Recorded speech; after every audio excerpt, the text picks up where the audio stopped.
और अब आपको बताएं कि जामे कराची की फीसों में इजाफे के खिलाफ तलबा और तालिबात का एहतजाज आज 7वें रोज भी जारी है। तलबा और तालिबात ने यूनिवर्सिटी के एडमिन ब्लॉक में धरना दे दिया। मजीद जानते हैं डॉन न्यूज़ के नुमाइंदे सैयद वसीम से।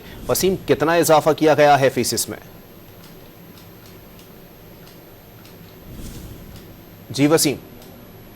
50% जो इजाफा किया गया है और उसी के साथ साथ तलबा के दीगर मसाइल भी हैं जिनके ऊपर तलबा जो है वो 7 रोज से सरापा एहतजाज है। गुज़िश्ता रोज जामिया कराची के वाइस चांसलर के दफ्तर के बाहर जो है वो शदीद मुजाहरा किया था तलबा ने, जिसके बाद वाइस चांसलर ने तलबा को मुलाकात के लिए बुलाया और मुलाकात के बाद जो है वो तलबा जो है वो वाइस चांसलर की जानिब से जो उनको बताया गया, जिस तरीके से गाइड किया गया उसके ऊपर मुतमईन नहीं हुए और आज भी जो है वो तलबा जो है वो सरापा एहतजाज है।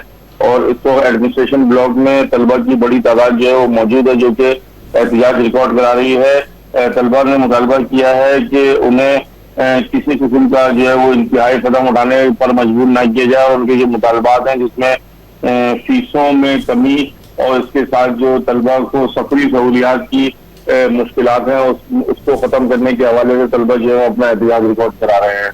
बहुत शुक्रिया वसीम।